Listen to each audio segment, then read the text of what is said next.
In terms of the Metadose inhalers or your MDIs, they can be used with or without spacers. So that's your spacer over there. So that's your spacer. These MDIs deliver medication directly to the lungs. And some medications that could be used with inhalers are your beta-2 adrenergic drugs, like your albuterol, your metoprolol, your terbutaline, and your salmeterol. We could also give corticosteroids, like your fluticasone and your prednisone. We could also give cromolyn sodium and nedochromyl. We could also give anticholinergics like your ipratropium and tiotropium. So remember, medication should be administered in such a way that bronchodilators are given first, because you want to open up the airway first with the bronchodilators, and then other medications can subsequently be given. So these spacers, they attach to the MDIs. This is your MDI, your Metadose inhaler. And when this is depressed, it holds the medication in the chamber long enough for the client to inhale medication directly to the airway. So you need to teach proper use of these MDIs and the spacers. Again, you want to caution against overuse. You also want to teach the client to report decreasing effectiveness of medications, and if he experiences any adverse effects, you want him to report that. And you also want to teach the client to clean the equipment thoroughly after every use. You also want to teach the client to rinse his mouth thoroughly with water after steroid treatments. Why is that? Because you want to minimize risks of infection from oral candidiasis. Still under client teaching, you also want to teach breathing exercises to your client. If he's a smoker, he needs to stop smoking, avoid hot or cold air or allergens. You also need to give instructions regarding medications. He needs to avoid close contact with persons who have respiratory infections or flu. He needs to avoid crowds during times of the year when respiratory infections most commonly occur. You also want to maintain a high resistance by eating healthy, good nourishing diets, avoiding stress, avoiding exposure to extreme temperatures and dampness. You also want to practice frequent, thorough oral hygiene and hand washing. You also want to advise about prophylactic influenza vaccines. And you also want to instruct the client to observe his sputum for any indication of infection. Let's look at congenital heart anomalies. So these are any abnormality in the heart that develops before birth. Some predisposing factors would include maternal rubella, especially during pregnancy. If the mother is an alcoholic, this could also predispose the client or the child or the infant to heart anomalies or congenital heart anomalies. If the maternal age is above 40 years, is at high risk. Again, if the mom has insulin-dependent diabetes, the infant is at high risk of developing congenital heart anomalies.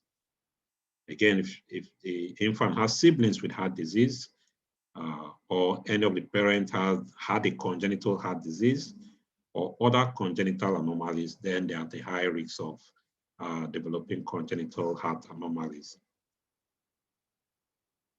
So usually we could have acyanotic congenital heart anomalies or cyanotic types. Remember, congenital heart defects that don't normally interfere with the amount of oxygen or blood that reaches the tissue of the body are called acyanotic heart defects. Okay, so what do you see in acyanotic heart defects? Usually the infant has normal color, normal CNS function, there's possible exercise intolerance, there's possible weight loss or gain with fluid retention. They usually have a small stature, there's failure to thrive, and you will also hear the characteristics murmur in the heart, And there's also increased frequency of respiratory infections. For cyanotic types, these are defects that allow oxygen-rich blood and oxygen-poor blood to mix. In cyanotic heart defects, less oxygen-rich blood reaches the tissues of the body. So this results in the development of a bluish tint or cyanosis of the skin. You also see the same bluish tint in the lips and also in the nail bed. So usually these infants are cyanotic from birth. You would also notice clubbing of the fingers. They may have seizures due to hypoxia, fainting, there'll be confusion. There's marked exercise intolerance. They're not able to withstand exercise. They may have hypoxic spells following exercise. And most times they will need to squat to decrease this respiratory distress. They have difficulty eating because of the inability to breathe at the same time while eating. So usually that's a good NCLEX question. There's this inability to difficulty eating because they can't breathe at the same time while they are eating. And as a result, there's marked weight loss. They also have small stature. There's failure to thrive in these children and infants. And there's also the characteristic murmur you hear in the heart. And there's this frequent and severe respiratory infections. So what are the general effects of heart malformations? Usually there is increased workload of the heart because the heart chambers are being overloaded. So what will happen? They become hypertrophic. So the heart muscles increase in size, which is your hypertrophy. And again, the heart rate also increases. So you will see hypertrophy and tachycardia. This is one of the effects of the increased workload on the heart. Again, you also see pulmonary hypertension. So these are increased vascular resistance in the arteries of the lungs and also of the right side of the heart. Okay, so that's your pulmonary artery, and you're going to have a vascular resistance in the arteries of the lungs and also in the right side of the heart. So what do you see in your client with pulmonary hypertension? He will have difficulty breathing. His breathing rate is going to be high. And again, there's going to be recurrent respiratory infections. We also see inadequate systemic cardiac output. Because the cardiac output is diminished, it's going to result in exercise intolerance and growth failure. We would also see arterial desaturation. So this is as a result of shunting of deoxygenated blood directly into the systemic circulation. So usually you will see polycythemia in this client. Polycythemia again is the increase in the number of red blood cells in the body. This is almost like a compensation for the atrial desaturation we are seeing in this client. So you also see cyanosis. There will be cerebral changes. There will be clubbing of the fingers. And again, you will see the client squatting. And again, finally, there's going to be murmurs, which is also due to the abnormal shunting of blood between the two heart chambers or between two distinct vessels. So what are your murmurs again? Heart murmurs are those heart sounds that are produced when blood is pumped across a heart valve, and it creates a sound loud enough to be heard with a stethoscope. So the murmurs are of various types, and they're also very important in the detection of cardiac and valvular pathologies. So again, just a review of the heart. So you should see blood come into the right atrium through the superior vena cava into the right atrium. It goes to the tricuspid valve into the right ventricles, and then it goes into the pulmonary artery where it goes to the lungs to be oxygenated. So the oxygenated blood come back to the left atrium through the pulmonary vein into the left atrium and go through the mitral valve into the left ventricle, and then it goes through the aorta into the systemic circulation. Just an overview of the cardiac cycle.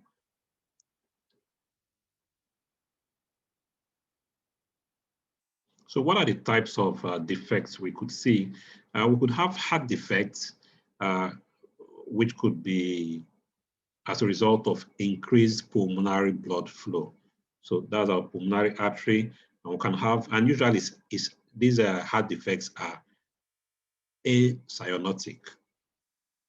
Okay, so one type of a defect you see with increased pulmonary blood flow would be your ventricular septal defect. So now I want us to look at the septum of the heart, and you can see how it pretty demarcates the two ventricles. But what happens in a ventricular septal defect? We see there's an abnormal opening between the right and the left ventricles. It may actually vary in size from pinhole to an entire absence of the ventricular septum. So usually what you hear, there's usually a loud, harsh murmur that is heard in this client. Although it may close spontaneously by age 3, but if not, surgery may be indicated so that we can carry out a post-string closure of the defect or a pulmonary artery banding. We also have atrial septal defect, just like we had in the last slide with the ventricle, but this time around the defect is in the atria. So there's an abnormal opening between the two atria. Again, the severity depends on the size and location. Small defects high on the septum may not cause clinical symptoms. Again, there will be an audible murmur. And again, unless the defect is severe, prophylactic closure could be done in later childhood. Another defect we need to look at is a patent ductus arteriosus, or your PDA. So what happens here? There's a failure of the fetal structure to close after birth. So this is what our normal aorta looks like, and is distinct from your pulmonary artery. But what happens with this? In ductus arteriosus, there's a connection between the pulmonary artery to the aorta. So what happens here? There's a shunt of oxygenated blood directly into the systemic, from the placenta directly into the systemic circulation, and this bypasses the lungs. So what you have in PDA is there's a connection between the pulmonary artery here and the aorta. So this connection shunts oxygenated blood from the placenta directly into systemic circulation, and it bypasses the lungs. So PDA allows blood to be shunted from the aorta, where it's moving under high pressure. Remember, the left ventricle has higher pressure than the right. So this blood is moving from a higher pressured aorta into the pulmonary artery, which is at a low pressure. So it's causing additional blood to be re-oxygenated again in the lungs. So this will result in increased pulmonary vascular congestion and right ventricular hypertrophy. So this blood is coming under pressure, so it's going to put more pressure on the right ventricles, causing hypertrophy. And again, there's going to be vascular congestion in the pulmonary artery. So there's always the characteristics murmur you will hear. There's a widened pulse pressure. You also notice a bounding pulse, and the heart rate is also fast. There's tachycardia. Treatment is usually by surgical intervention to divide or ligate this vessel. So we want to close this up. So again, we could also see obstruction to blood flow from ventricles. So remember the first one we talked about looked at increased blood flow into the pulmonary vasculature, but here we are seeing obstruction to blood flow from the ventricles. And one type of this defect would be the aorta coarctation, or coarctation of the aorta. So what do you see in the coarctation of the aorta? This is our aorta over here, and you can see there is a narrowing or stenosis of the aorta. So what do you notice? There's going to be high blood pressure. So you can see the aorta here, and you have the bifurcation of these vessels that supply these parts, the arms, the head, the shoulders, and all of that. And the aorta continues down to the limbs and all of that. So you will see high blood pressure and bounding pulses in areas receiving blood from vessels proximal to the defect. So there's going to be high blood pressure before the point of coarctation. So you will notice weak or absent pulses distal to the defect. There's cool extremities and muscle cramps. Also, there will be low blood pressure beyond the point of coarctation. So these areas are going to receive low blood pressure. Again, murmur may or may not be present in this client. Surgical treatment involves resection of the coarcted portion. So when I need to resect this area and carry out an end-to-end anastomosis or replacement of the constricted section using a graft. There's high incidence of complication if this condition is left untreated. There's also pulmonary stenosis. Here, there's a narrowing at the entrance of the pulmonary artery. So there's a resistance to blood flow, which is going to cause, you can see our right ventricle begins to thicken, and we're going to have ventricular hypertrophy, right ventricular hypertrophy. So this is commonly seen with clients with a PDA, your patent ductus arteriosus. The severity again depends on the degree of defect, and surgery is recommended for severe defects. So we might need to carry out a pulmonary valvotomy. With aortic stenosis, so aortic referring to the aorta, so there's narrowing of the aortic valve, which causes decreased cardiac output. So again, you're going to see left ventricular hypertrophy. You can see the muscles become thick. Murmurs are again heard in this condition, and surgery is also recommended. With tetralogy of Fallout, this is a type of heart defect where you have decreased pulmonary blood flow. It's actually a cyanotic kind of heart defect. So usually, so these are our normal hearts, but in tetralogy of Fallout, you see 4 main defects. So this is one, which we already talked about. There's a ventricular septal defect, where there's an opening between the 2 ventricles. We would also see pulmonary or pulmonic stenosis. So this is your pulmonary stenosis. So there's a stenosis or coarctation along the pulmonary artery. So you can see there's an occlusion, or not occlusion completely, but some closing or narrowing of the pulmonary artery. You would also see right ventricular hypertrophy. So you can see normally you should have more muscle mass within the left ventricles, but this time around we are seeing more.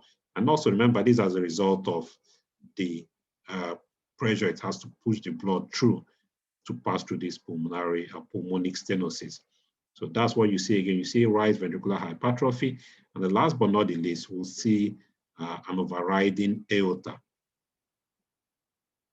So the first 3, which are your ventricular septal defect, your pulmonic stenosis, and the overriding aorta, they're all congenital.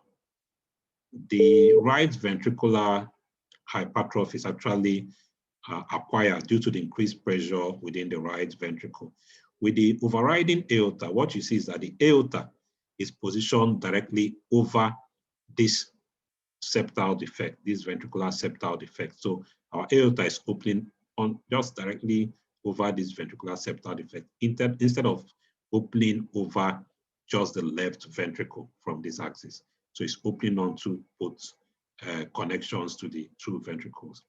So what would you see in your client? There will be cyanosis, there will be clubbing of fingers, there will be delayed physical growth and development.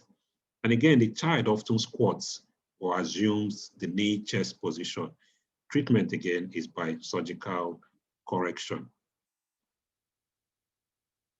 There's also the mixed blood flow defects, which are also cyanotic. One example of them would be the transposition of the great vessels. So these are normal hearts here. You can see from this to the right ventricle to the pulmonary artery, from the right atrium to the left ventricle into the aorta. But what happens here? They are transposed, almost like they are switched. So instead of the blood coming from the right atrium and then the right ventricles and going into the pulmonary artery. It's now going into the aorta. And also on the other side, instead of the blood going from the left atrium to the right ventricles and into the aorta, it's now going into the pulmonary artery. So that's what we mean by transposition of the great vessels. So unless there's an associated defect to compensate for this transposition, this condition is actually incompatible with life. Again, depending on the severity of the condition, we will see severe cyanosis to mild heart failure. Treatment, again, is by surgical correction. Still under mixed blood flow, which is your cyanotic type, there's also truncus arteriosus.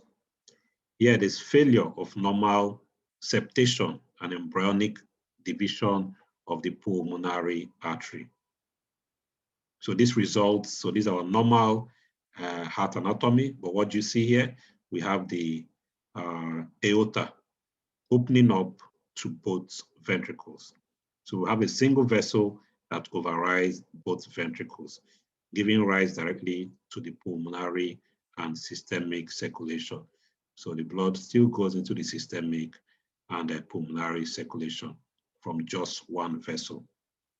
So the blood from both ventricles enters this common artery and flows either to the lungs or to the aortic arc and then the body. So what would you see in your clients? There will be cyanosis. There would also be left ventricular hypertrophy because of the increased workload. There's difficulty breathing. There's marked activity intolerance and growth retardation. You would also hear harsh murmur, which will be audible. There will be congestive heart failure that usually develops.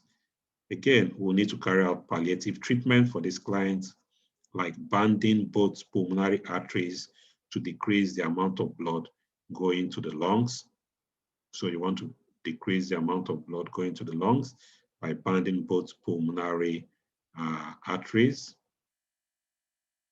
Again, we might need to carry out corrective surgery. We will need to close this ventricular septile defect so that the truncus originates from only the left ventricle. So we need to close this so that only the left ventricle is going into the aorta. And then we need to create a pathway, like you can see. So an artificial pathway or a conduit tube is used to create a connection between the right ventricle and the pulmonary artery.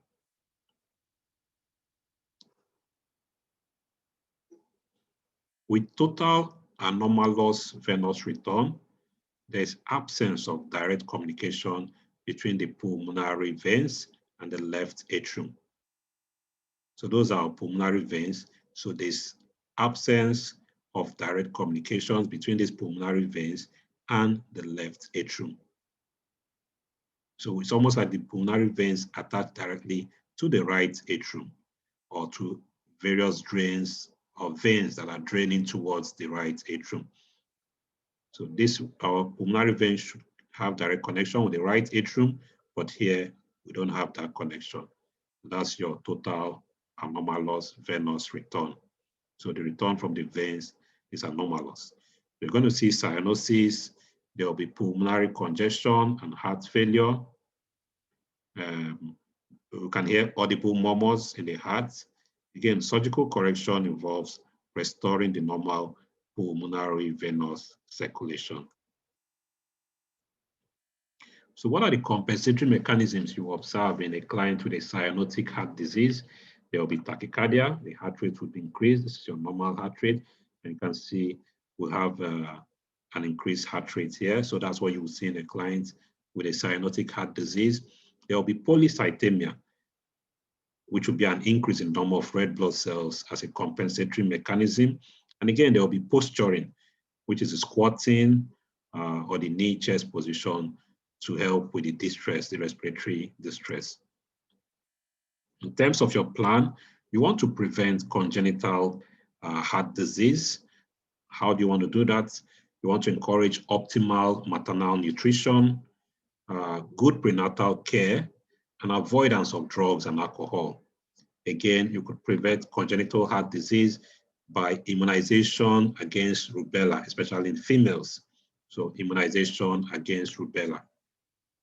Again, you also want to recognize early symptoms like cyanosis, poor weight gain, poor feeding habits, exercise intolerance, unusual posturing. So you also want to carefully evaluate heart murmurs. We would also want to monitor vital signs and heart rhythms. We also want to provide support for the client as well as a restful environment. Prepare the client for invasive procedures, monitor intake and output, provide calm environments, and promote rest. Medications we could give our clients would include digoxin, iron preparations, diuretics, potassium. You also want to change feeding pattern for the infant. For example, because of the easy fatigue nature of this client, we want to give small amounts every 2 hours. We'd also want to enlarge nipple holes of your feeding bottles. And again, the diet should be low sodium with high potassium. Let's look at heart failure. Failure of the cardiac muscle to pump sufficient blood to meet the body's metabolic needs is what we refer to as heart failure. Here you see the ventricles cannot empty completely, and this causes backup of circulation. There are two types of heart failure. There's the left-sided heart failure. There's also the right-sided heart failure. So what do we see in left-sided heart failure? So there's the left side of the heart, there's the right side of the heart. So normally the blood should come from the pulmonary veins or from the lungs into the left atrium, through the mitral valves, into the left ventricles, through the aortic valve, into the aorta, and then to systemic circulation or to the general body. So what would you see? There will be dyspnea. So we have dyspnea there. There will be dyspnea or exertional dyspnea. When they exert themselves, they have difficulty breathing, or paroxysmal nocturnal dyspnea. So PND, that will be a paroxysmal nocturnal dyspnea, is a condition that triggers sudden shortness of breath during sleep. So this difficulty in breathing can cause a person to wake up gasping for air. So you would see that in left-sided failure. There could also be orthopnea, which is shortness of breath or difficulty breathing when you're lying down.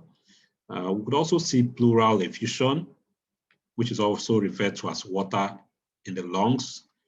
So you have a buildup of excess fluid between the layers of the pleura outside the lungs. So we could also see pleural effusion. We could also see Chine-Stokes respirations, which is an abnormal pattern of breathing.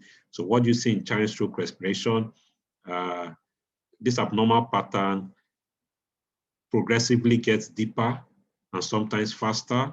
Then breathing is followed by a gradual decrease that results in a temporary stop in breathing. That stop is actually called apnea. So you have breathing, an abnormal breathing pattern that is characterized by progressively deeper and sometimes faster breathing, followed by a gradual decrease and then apnea. So we could also see pulmonary congestion.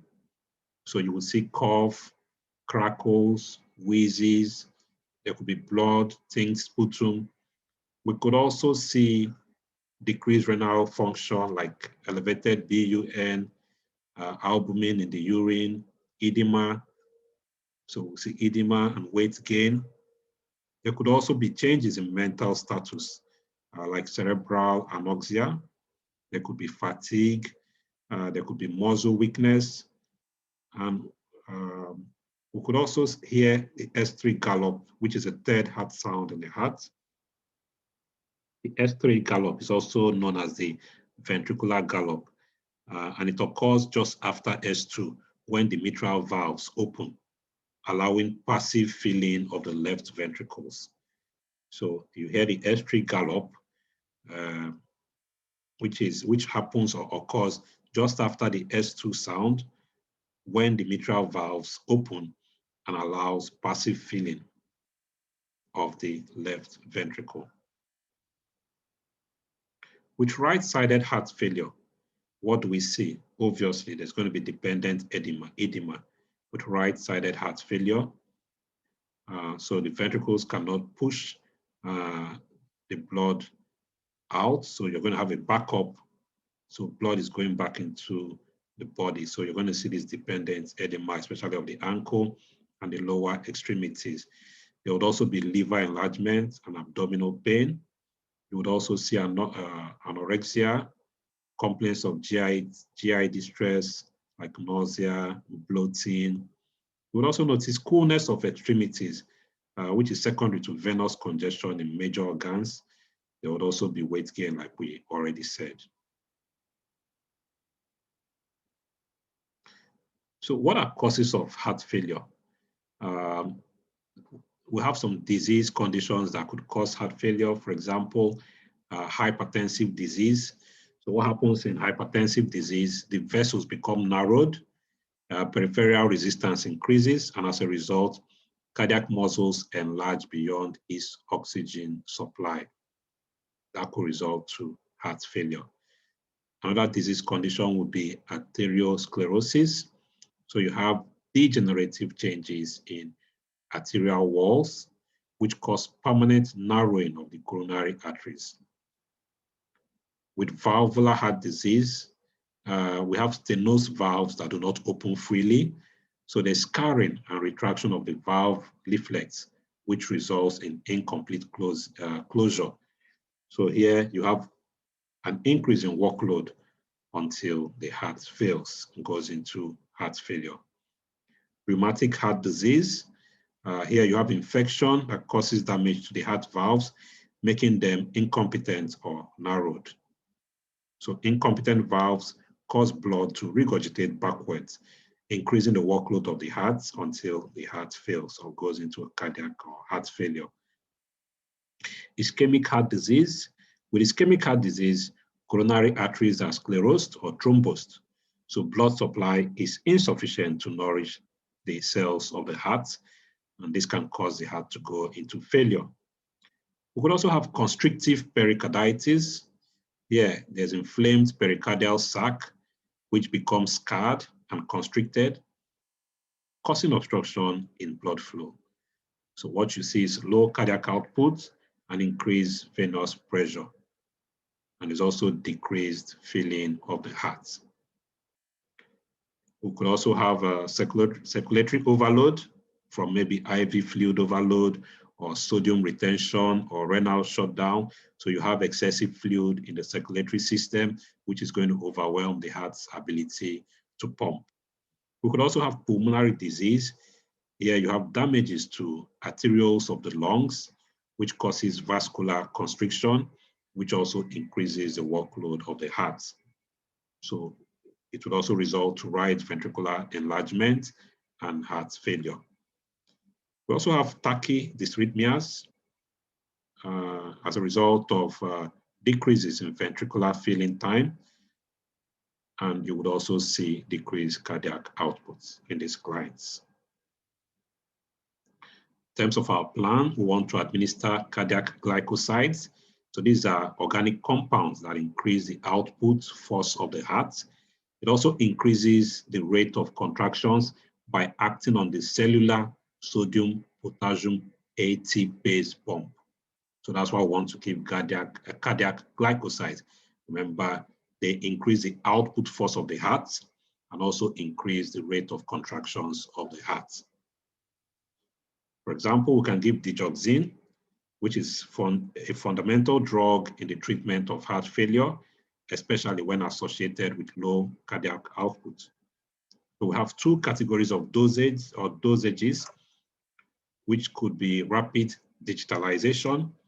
So rapid digitalization is aimed at administering the drug rapidly to achieve detectable effect. It could also be gradual digitalization, where the client is placed on smaller amounts designed to replace the digoxin that is lost by excretion while maintaining optimal cardiac functioning. We could also administer angiotensin converting enzymes, your ACE inhibitors, or angiotensin receptor blockers, which are your ARBs. So this would help to decrease afterload and also improve myocardial contractility. So remember, your ACE inhibitors or your angiotensin receptor blockers like your ARBs, they decrease afterload and improved myocardial contractility. We could also administer diuretics like your thiazide diuretics, your carbonic anhydrase inhibitors, or your aldosterone antagonists, or loop diuretics. We could also administer vasodilators. This would decrease afterload and improve contractility. We could also give morphine, which would help also to decrease afterload. We could also administer ionotropic medications. This would also improve cardiac contractility. We can administer human B-type natriuretic peptides. This would also help with vasodilation. Again, we could also administer beta-adrenergic blockers to decrease myocardial oxygen demand. Diet would also play a key role. We will need to restrict sodium diets. We could give no table salts or strict low sodium diets of like 0.2 to 1 gram per day.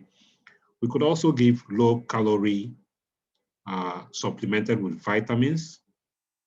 This would help to promote weight loss, thereby reducing the workload of the heart. We could also give bland, low residue diets.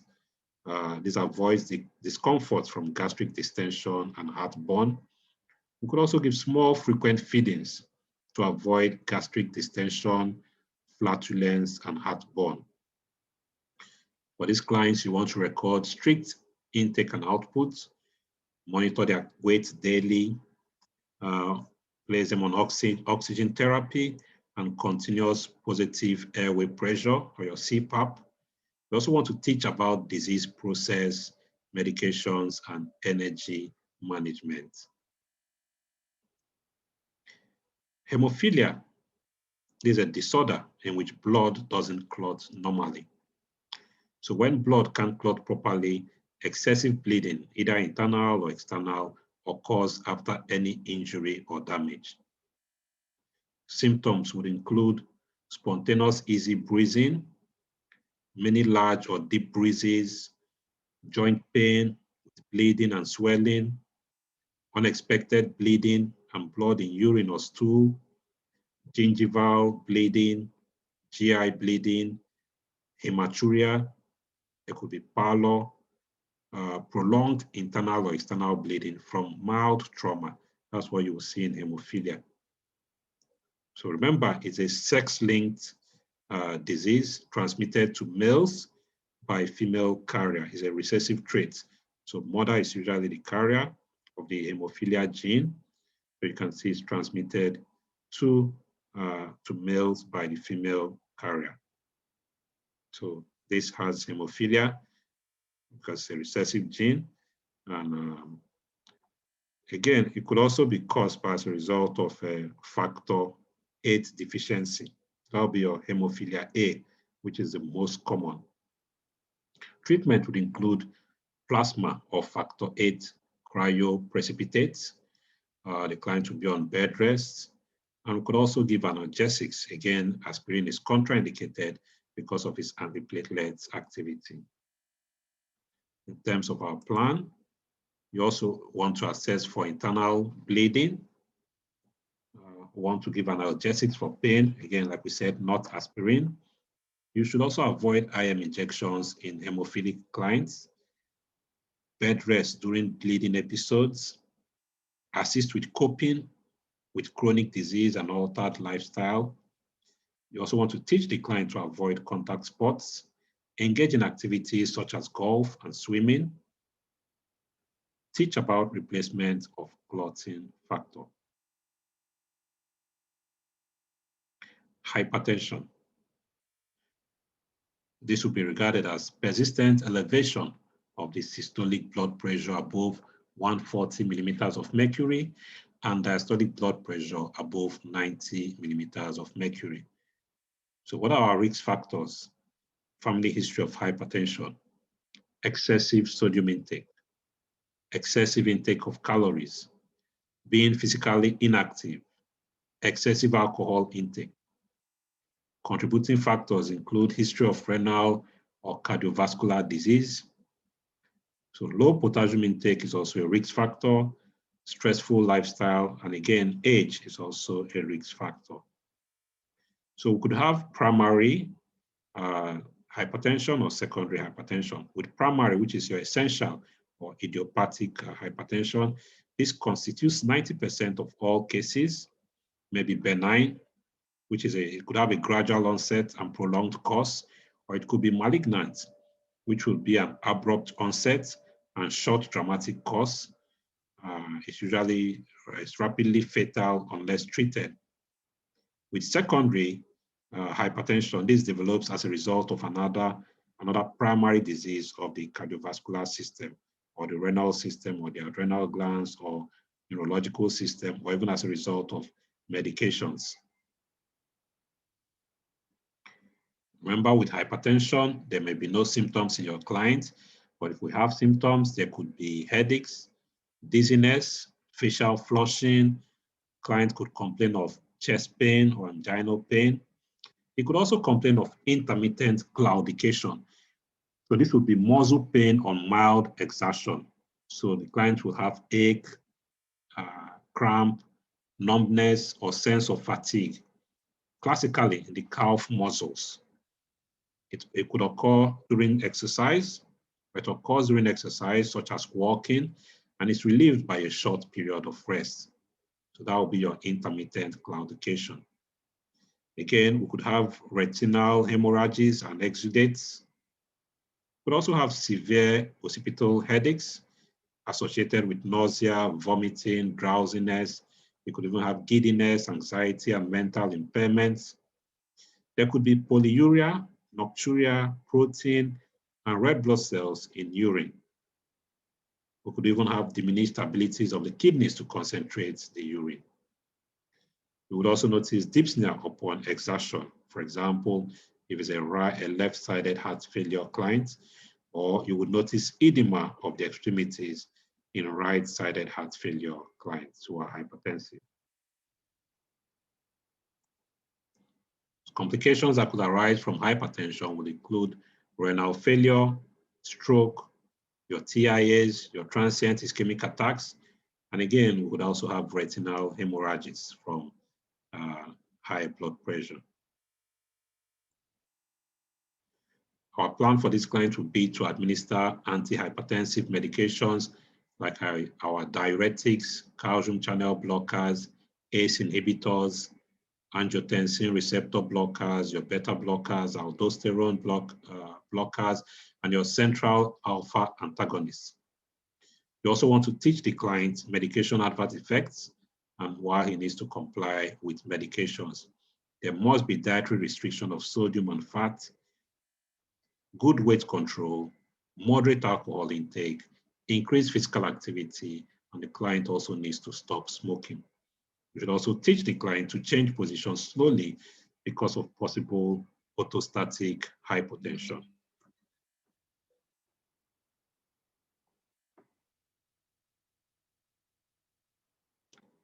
Peripheral vascular disease is a circulatory condition in which narrowed blood vessels reduce blood flow to the limbs.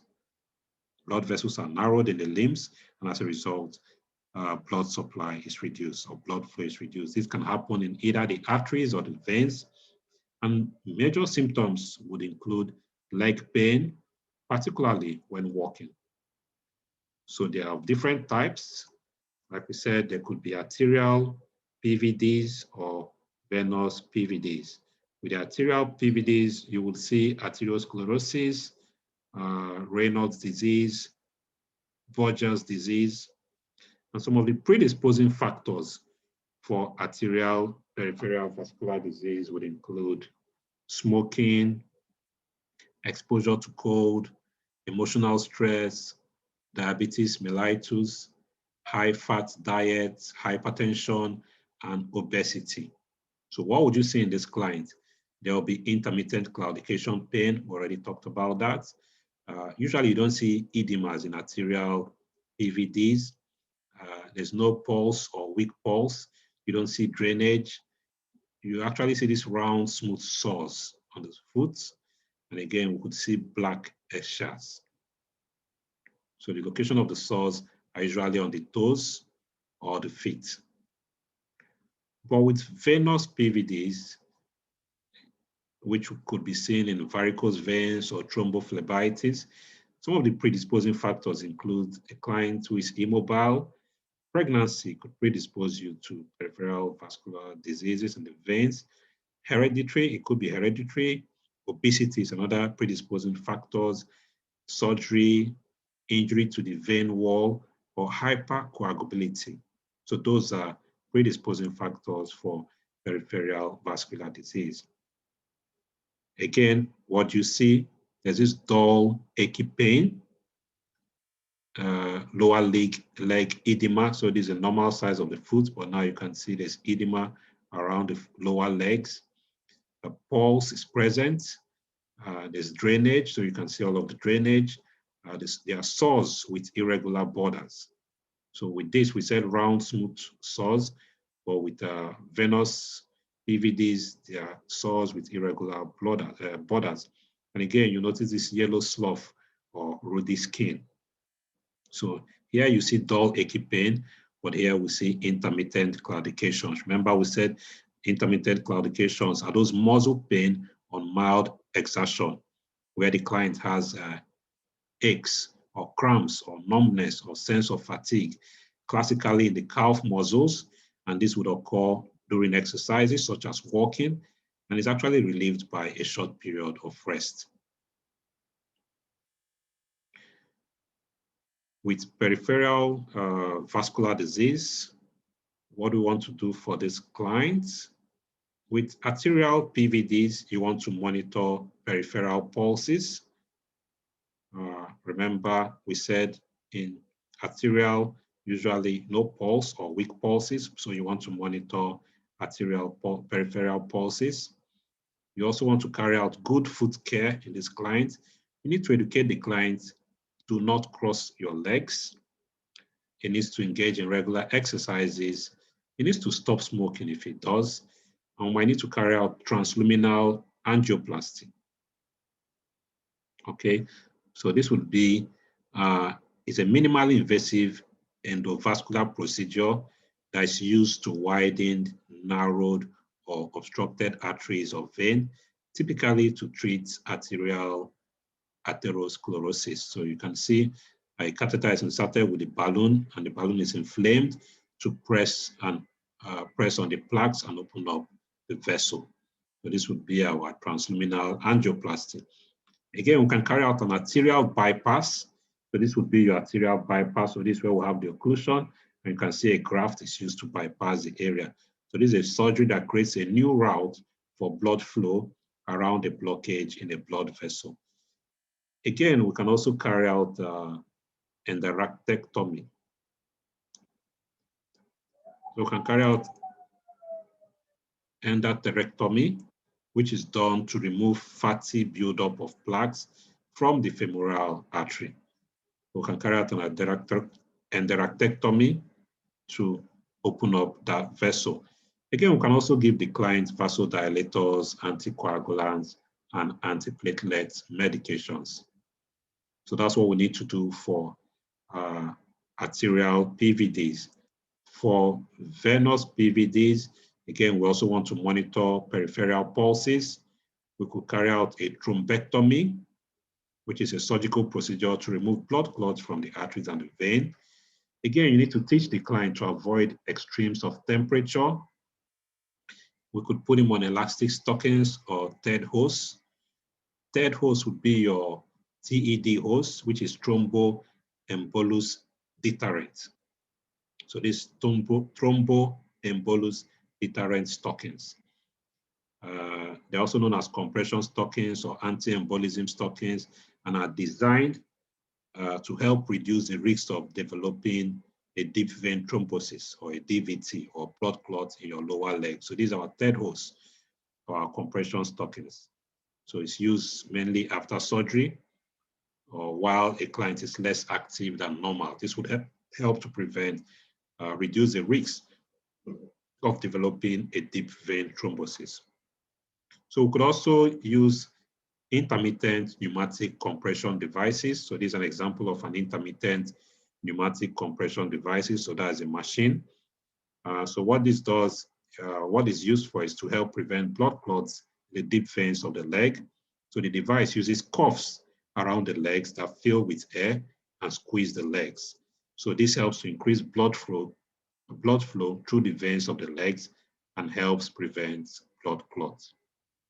We can also give anticoagulants, have the client engage in activity as ordered, encourage early ambulation.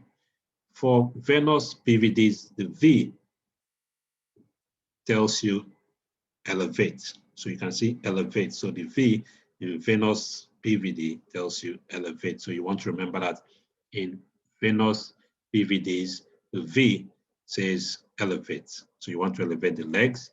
And again, we want to use warm, moist packs. In terms of assessment, you're going to see, okay, so let's look at pneumonia. With pneumonia, this is an infection in one or both lungs by either a bacteria, virus, parasite, chemical, or fungi. So what happens is that there's infection that causes inflammation in the air sacs. So these are air sacs that is inflamed in the lungs.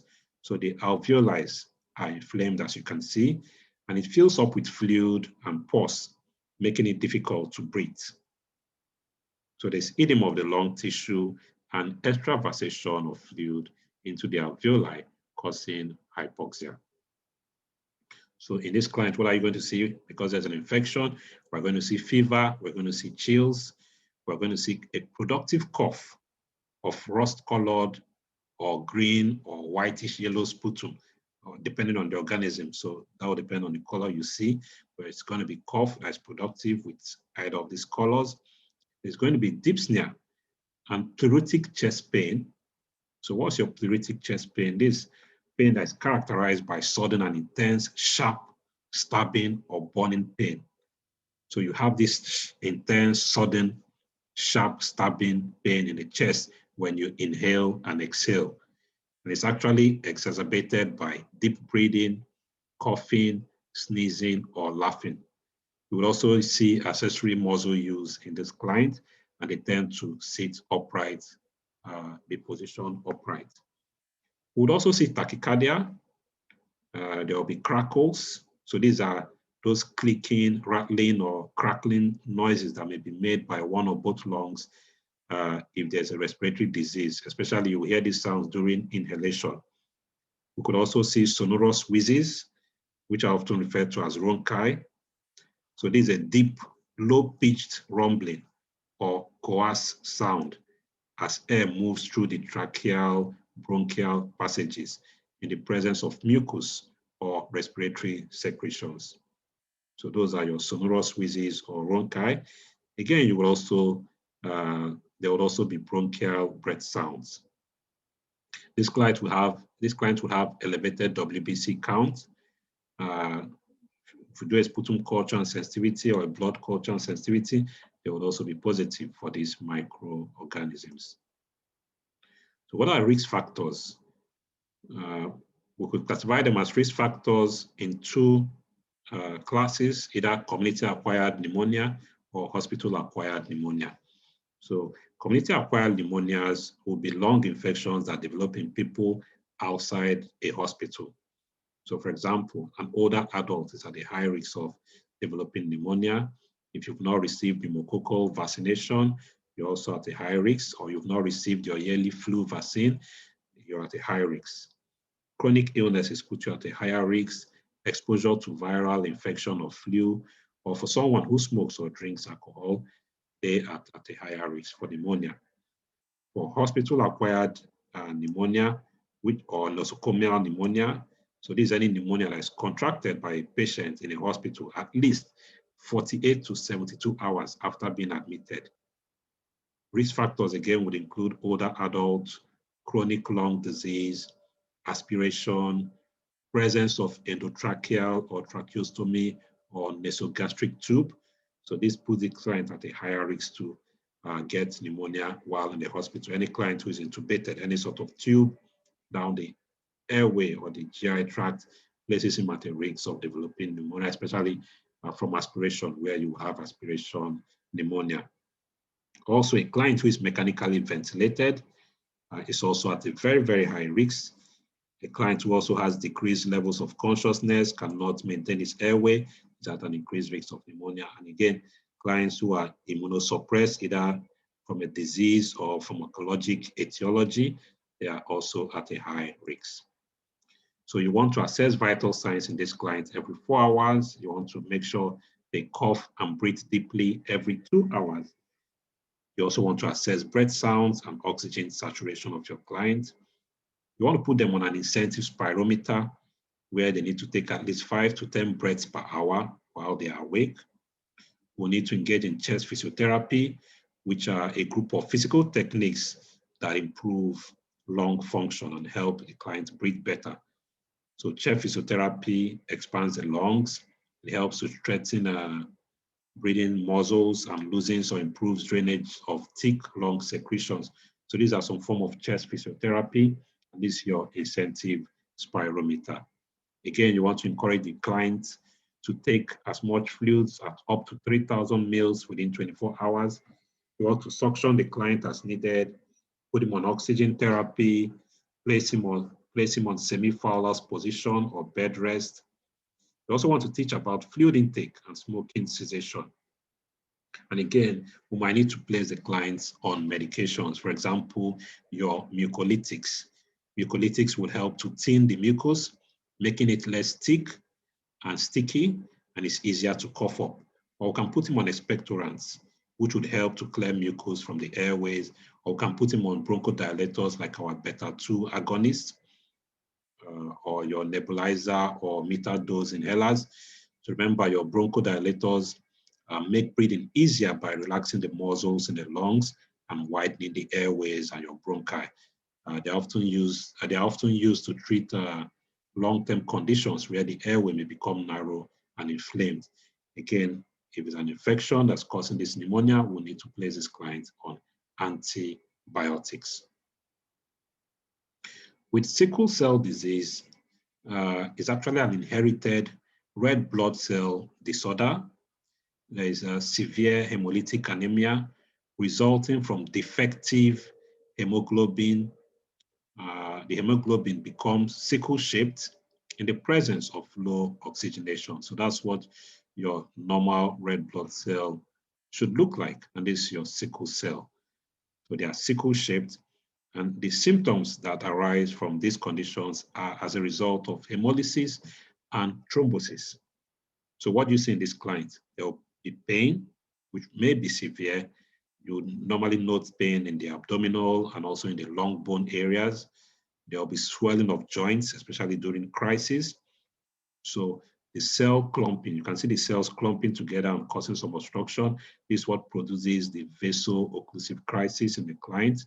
There will be fever. There will be jaundice, especially of the sclera. In the eyes, you're going to see jaundice. There will be tachycardia and cardiac murmurs. And the hemoglobin level will be between 7 to 10 grams per DL. Again, if we carry out lab investigations, we'll see sickled cells on peripheral blood smears. In terms of managing this client, you want to check joint areas for pain and swelling. You also want to check for signs of infection. Remember, in this client, osteomyelitis and pneumonia is very, very common. You also want to promptly treat any infection because infection can precipitate a crisis. So you want to prevent crisis and treat infections properly. The client should also avoid high altitudes and exposures to extreme temperatures. You also want to encourage fluid intake because we know that dehydration can also promote a crisis. It can precipitate a crisis. So he needs to be fully hydrated. You also want to administer folic acid daily for your client. Again, during crisis, you want to provide pain relief. He could be on a PCA, which is your patient-controlled analgesia, with morphine sulfate or hydromorphone. And again, hydration is key. he should have at least 3 to 5 liters of IV fluids per day if he's an adult, or 1,600 mils per day for child. Again, want to administer hydroxyurea. This is an anti-neoplastic or an anti-cancer agent given because of risks of leukemia and bone marrow suppression.